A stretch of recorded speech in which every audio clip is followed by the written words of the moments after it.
Hello student, आजच्या व्हिडिओमध्ये आपण काही इम्पॉर्टंट ट्रिक्स, इम्पॉर्टंट प्रॉपर्टीज आणि सम डेफिनेशन्स ऑफ मॅट्रायसेस बघणार आहोत.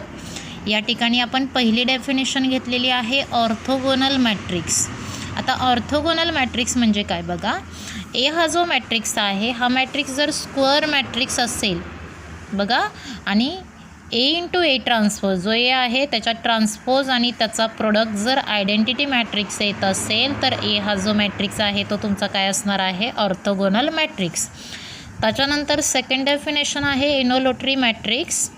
आता याच्यामध्ये बघा ए हा मॅट्रिक्स तुमचा काय आहे स्क्वेअर मॅट्रिक्स आहे आणि तो इनोलोटरी मॅट्रिक्स असण्यासाठी ए स्क्वेअर इज इक्वल टू काय मिळाला पाहिजे आयडेंटिटी मॅट्रिक्स. म्हणजे एचा स्क्वेअर जर आयडेंटिटी येत असेल तर ए हा मॅट्रिक्स तुमचा काय असणार आहे इनोलोटरी मॅट्रिक्स. ओके. देन तिसरा टाईप आहे आयडेम्पोटेंट मॅट्रिक्स. आता बघा ए हा जो मॅट्रिक्स आहे हा तुमचा स्क्वेअर मॅट्रिक्स पाहिजे आणि हा स्क्वेअर मॅट्रिक्स आयडेम्पोटेंट होण्यासाठी एचा स्क्वेअर जर केला तर तो तुम्हाला एच मॅट्रिक्स मिळत असेल तर या मॅट्रिक्सला आपण काय म्हणणार आहे आयडेम्पोटेंट मॅट्रिक्स.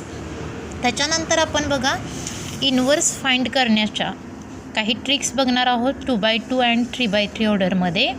या ठिकाणी पहिली ट्रिक आपण 2x2 ऑर्डरसाठी घेतलेली आहे बघा.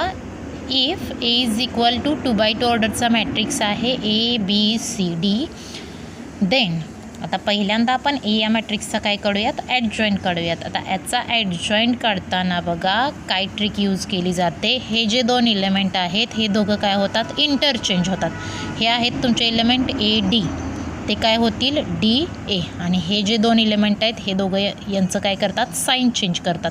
म्हणजे BC हा काय होईल -B -C. आता याच मॅट्रिक्सचा आपल्याला काय काढायचं आहे इनवर्स आणि इनवर्स काढण्यासाठी बघा इफ ए मॅट्रिक्स आहे तुमचा ABCD देन आपण या ठिकाणी ॲडजॉईंट मेथडचा फॉर्म्युला यूज करूयात 1 determinant A into adjoint A.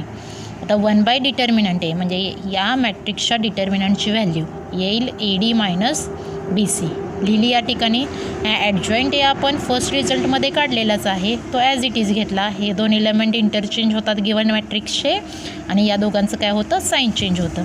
But determinant एची व्हॅल्यू काय पाहिजे नॉट इक्वल टू 0. त्याच वेळी तुमचा इनवर्स ऑफ ए मॅट्रिक्स हा काय होईल एक्झिस्ट होईल. आता 3x3 ऑर्डरमध्ये काय करायचं आहे बघा.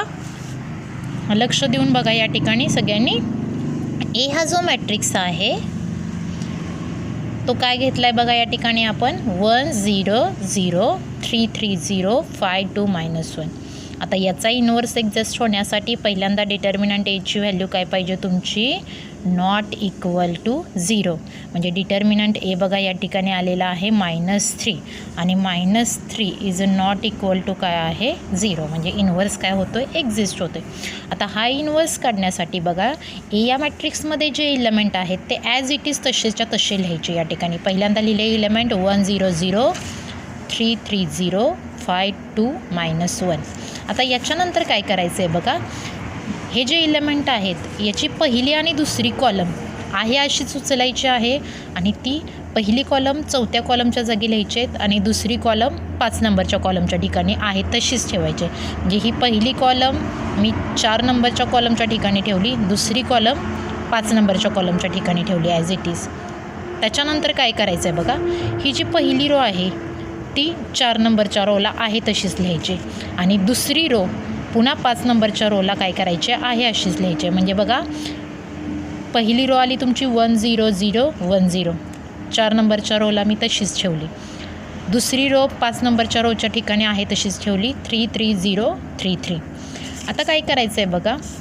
हा जे काही 5x5 ऑर्डरचा जे काही इलेमेंट्स मिळालेत तुम्हाला या ठिकाणी त्यातली पहिली रो आणि पहिली कॉलम आपल्याला काय करावी लागते डिलीट करावी लागते. मी या ठिकाणी बघा पहिली कॉलम काय केली डिलीट केली.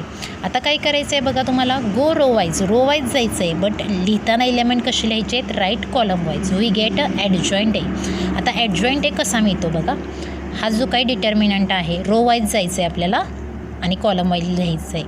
हा एक डिटर्मिनंट मी सॉल्व केला -3 -0 -3 आला पहिला इलेमेंट मिळाला. या ठिकाणी बघा 0 + 3 काय इलेमेंट येईल बघा या ठिकाणी 0 + 3 +3 मिळाला. रो वाईज जाते मी बघा, बट इलेमेंट लिहिलेत कॉलम वाईज. त्याच्यानंतर 6 - 15 काय मिळाला -9. म्हणजे पहिली रो एक्सपांड केली मी, पहिल्या कॉलममध्ये ते एक्सपान्शन लिहिलं. आता दुसरी रो एक्सपांड करूयात बघा. 0 या डिटर्मिनंटची व्हॅल्यू काय लिही 0. या डिटर्मिनंटची व्हॅल्यू काय येते बघा -1. या ठिकाणी हा इलेमेंट येतो आहे तुमचा -1. हा डिटर्मिनंट एक्सपांड केला -2. ओके. आता त्याच्यानंतर तिसरी कॉलम लिहिण्यासाठी तिसरी रो तुम्हाला काय करायची आहे, एक्सपांड करायची. 0 आणि हा इलेमेंट काय आला 3 झाला.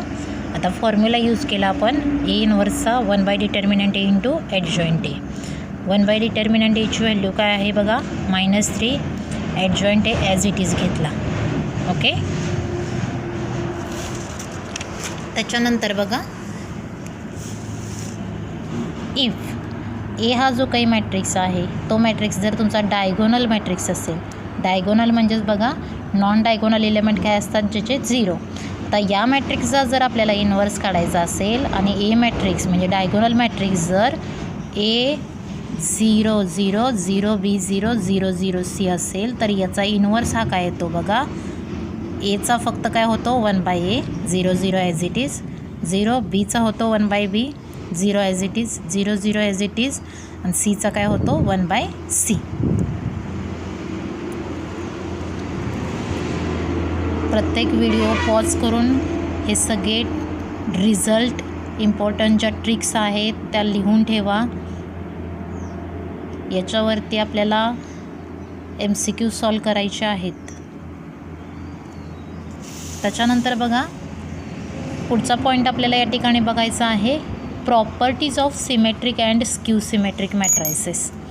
आता बघा पहिली प्रॉपर्टी आपण घेतलेली आहे if A is a square matrix. A हा मॅट्रिक्स काय आहे स्क्वेअर मॅट्रिक्स. देन आता हा मॅट्रिक्स सिमेट्रिक आणि स्क्यू सिमेट्रिकची आपल्याला प्रॉपर्टी काय बघायची आहे बघा. ए स्क्वेअर मॅट्रिक्स असेल तर ए आणि ए ट्रान्सपोजची सम ही काय येते नेहमी तुमची सिमेट्रिक येते. आणि ए आणि ए ट्रान्सपोजची सबस्ट्रॅक्शन ही नेहमी तुम्हाला काय मिळते skew symmetric matrix. For example बघा या ठिकाणी मी एक एक्झाम्पल घेतलेलं आहे. ए मॅट्रिक्स घेतला आहे 1 2 3 4. याचा ट्रान्सपोज काय येईल 1 3 2 4. आता बघा ए आणि ए ट्रान्सपोजची जर सम केली तर हा जो मॅट्रिक्स मी आलेला आहे 2 5 5 8. Above and below the diagonal element काय आलेत बघा सेम आलेत. म्हणजे एटीचं काय आहे सिमेट्रिक. आणि ए मायनस ए ट्रान्सपोज 0 - 1 1 0 मिळाला. म्हणजे डायगोनल ज्या मॅट्रिक्सचे एलिमेंट 0 असतात आणि above and below the diagonal element हे अपोजिट इन साईनमध्ये असतील तर इटीचं काय असणार आहे स्क्यू सिमेट्रिक मॅट्रिक्स. त्याच्यानंतर सेकंड प्रॉपर्टी बघा if A and B are symmetric or skew symmetric. A आणि बी हे दोन मॅट्रिक्स जर सिमेट्रिक आणि स्क्यू सिमेट्रिक असतील, समजा सिमेट्रिक असतील तर ए आणि बीची सम ही सिमेट्रिक येते. आणि जर स्क्यू सिमेट्रिक असतील तर ए आणि बीची सम ही काय येते skew symmetric matrix.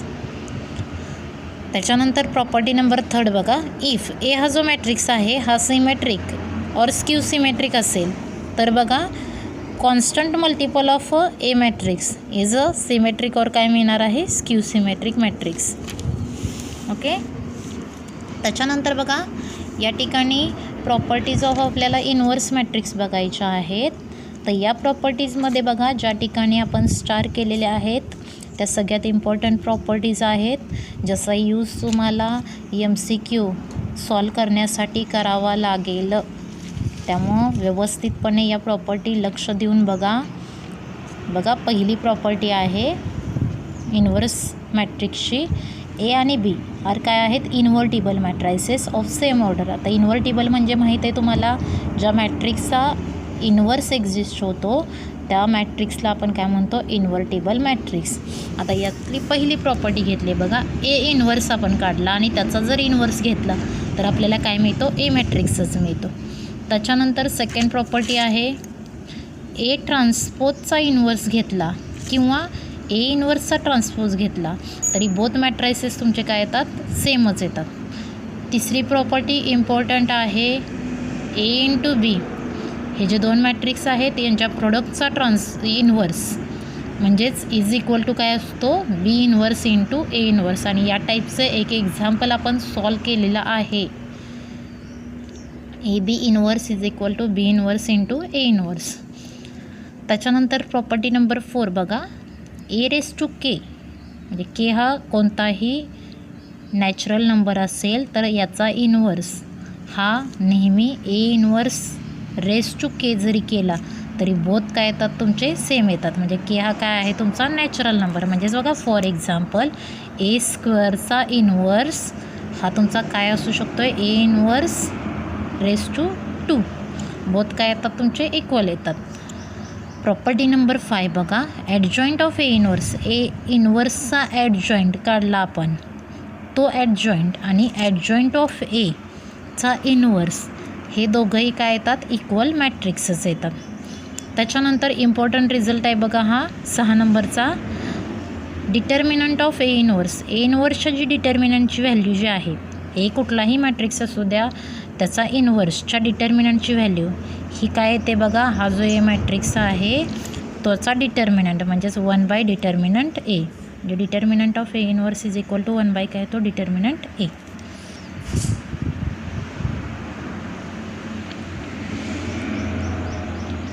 Result number 7 बघा.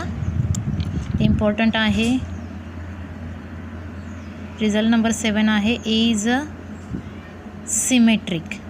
देन ए जर सिमेट्रिक असेल तर त्याचा इनवर्स हा नेहमी काय असतो सिमेट्रिकच.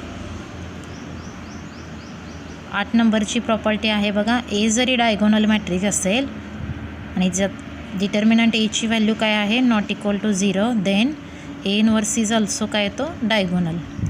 आणि बघा लास्ट प्रॉपर्टी आहे A is a scalar matrix. A जर स्केलर मॅट्रिक्स असेल तर त्याचा इनवर्ससुद्धा काय येतो स्केलर मॅट्रिक्सच येतो. ओके.